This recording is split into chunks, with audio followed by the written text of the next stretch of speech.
স্বাস্থ্য সচেতনতা ও নারীর স্বনির্ভরতার এক উজ্জ্বল দৃষ্টান্ত স্থাপন করল অমরপুর ব্লকের থাকছড়া গ্রাম পঞ্চায়েত। রবিবার দুপুর প্রায় 1টা নাগাদ আনুষ্ঠানিকভাবে উদ্বোধন করা হলো স্বসহায়ক গোষ্ঠীর মহিলাদের দ্বারা নির্মিত স্যানিটারি প্যাড উৎপাদন ইউনিট। এই উদ্যোগ শুধু একটি প্রকল্প নয়, বরং গ্রামীণ নারীদের জন্য এক নতুন সম্ভাবনার দ্বার উন্মোচন করল। অমরপুরের প্রাক্তন বিডিও উৎপল বাবুর দূরদর্শী তত্ত্বাবধানে নির্মিত এই ইউনিটের মূল লক্ষ্য ব্লকের অন্তর্গত 10টি পঞ্চায়েত ও 18টি ভিলেজ কাউন্সিলের প্রতিটি পরিবারের মহিলাদের কাছে বিনামূল্যে স্যানিটারি প্যাড পৌঁছে দেওয়া এবং স্বাস্থ্যসম্মত জীবনযাপনের বার্তা ছড়িয়ে দেওয়া। গ্রামীণ এলাকায় এখনও বহু নারী মাসিকের সময় অস্বাস্থ্যকর কাপড় ব্যবহার করে, যা বিভিন্ন শারীরিক জটিলতার কারণ হয়ে দাঁড়ায়। এই প্রেক্ষাপটে এই উদ্যোগ নিঃসন্দেহে সময় উপযোগী এবং মানবিক। প্রায় 7 লক্ষ টাকার বরাদ্দে গড়ে ওঠা এই প্রকল্পে ব্যবহৃত মেশিনের মূল্য প্রায় 4,13,000 টাকা। বাকি অর্থ ব্যয় হয়েছে কাঁচামাল ও অন্যান্য আনুষঙ্গিক খাতে। ইতিমধ্যেই উৎপাদন শুরু হয়েছে এবং স্থানীয় মহিলাদের দাবি, এই প্যাডের গুণগত মান বাজারের নামী ব্র্যান্ডগুলির সঙ্গে পাল্লা দেওয়ার মতো, বরং দাম অনেকটাই কম। প্রথম পর্যায়ে বিনামূল্যে বিতরণের পরিকল্পনা থাকলেও ভবিষ্যতে এই ইউনিটকে স্বনির্ভর ব্যবসায়িক মডেলে রূপান্তরের স্বপ্ন দেখেছিলেন উৎপলবাবু। যদিও গত মাসে তার বদলির কারণে তিনি এখন এই প্রকল্পের সঙ্গে সরাসরি যুক্ত নন, তবুও তার এই মহৎ চিন্তাধারা কতটা বাস্তব রূপ পায় তা এখন সময় বলবে। এদিন ফিতে কেটে ইউনিটের উদ্বোধন করেন পঞ্চায়েত প্রধান শ্রীমতী লতা দে। উপস্থিত ছিলেন বিধায়ক রঞ্জিত দাস, মহকুমা শাসক অনুপম চক্রবর্তী সহ পঞ্চায়েতের অন্যান্য সদস্যরা। সকলের এই উদ্যোগের ভূয়সী প্রশংসা করেন এবং ভবিষ্যতে এর সাফল্য কামনা করেন।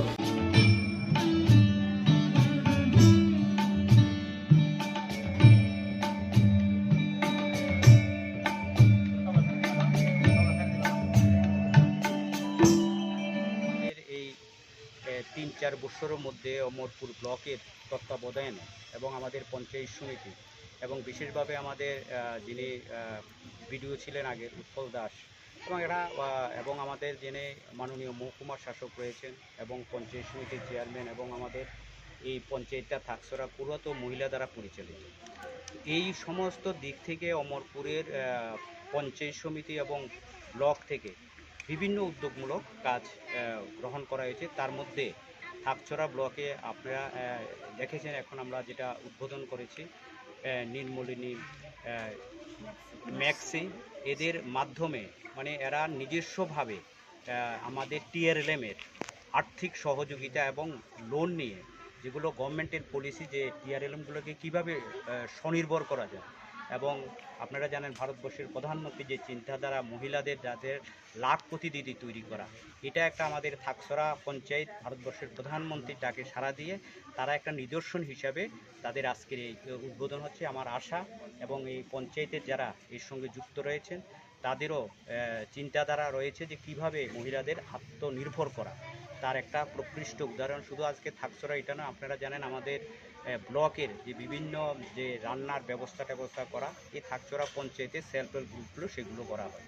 তো আমি আজকের এর মাধ্যমে বিশেষভাবে এর সঙ্গে যারা আধিকারিকরা, যারা TRLM-এ যারা অফিসার রয়েছেন, সবাইকে ধন্যবাদ জানাবো যে সবাই মিলেমিশে কিভাবে আমাদের এই অমরপুরে মহিলাদের আরও সশক্তি করার জন্য এবং প্রধানমন্ত্রীর যে চিন্তাধারা যেগুলো রয়েছে সেগুলোকে আরও বাস্তব রূপ দিতে। আজকে আপনারা শুনেছেন যে মন কি বাত 133তম মন কি বাত ভারতবর্ষের প্রধানমন্ত্রী ত্রিপুরার ঘুমতি জেলা এবং সাউথের মধ্যে যে আমরা বাম্বু বাস মিশনে সেগুলোকে কিভাবে আত্মনির্ভর করা যায়, দুটো ছেলের নাম সেখানে ঘুমতি এবং সাউথে তিনি উচ্চারণ করেছেন। জানেন ভারতবর্ষের প্রধানমন্ত্রী মানে বলা কি এটা একটা সারা ভারতবর্ষের মধ্যে ছড়িয়ে যায়। আমার একটা বিশ্বাস এই আমাদের মহিলাদের এই সহউদ্যোগে এইভাবে তারা যে মহিলাদের পেট তৈরি করছে, একটা সময় এটা মন কি বাত পর্যন্ত পৌঁছে যাবে আপনাদের মাধ্যমে, এটা আমার বিশ্বাস। তাতে কি হইব, মহিলার আরও উজ্জীবিত হবে এবং উৎসাহিত হবে। যে আমি সবাইকে যারা এর সঙ্গে যুক্ত হয়ে যারা এই কাজটা করার জন্য আন্তরিকভাবে সহযোগিতা করেছে, আমি অমরপুরের বিধায়ক হিসেবে সবাইকে ধন্যবাদ জ্ঞাপন। সব মিলিয়ে থাকছড়ার এই ছোট্ট উদ্যোগ আজ এক বড় বার্তা দিল। সচেতনতা, স্বনির্ভরতা এবং সম্মিলিত প্রচেষ্টায় পারে সমাজকে এগিয়ে নিয়ে যেতে। গ্রামীণ নারীদের হাতে তৈরি এই স্যানিটারি প্যাড ইউনিট ভবিষ্যতে শুধু স্বাস্থ্য নয়, অর্থনৈতিক স্বাধীনতারও প্রতীক হয়ে উঠবে বলেই আশাবাদী স্থানীয়রা।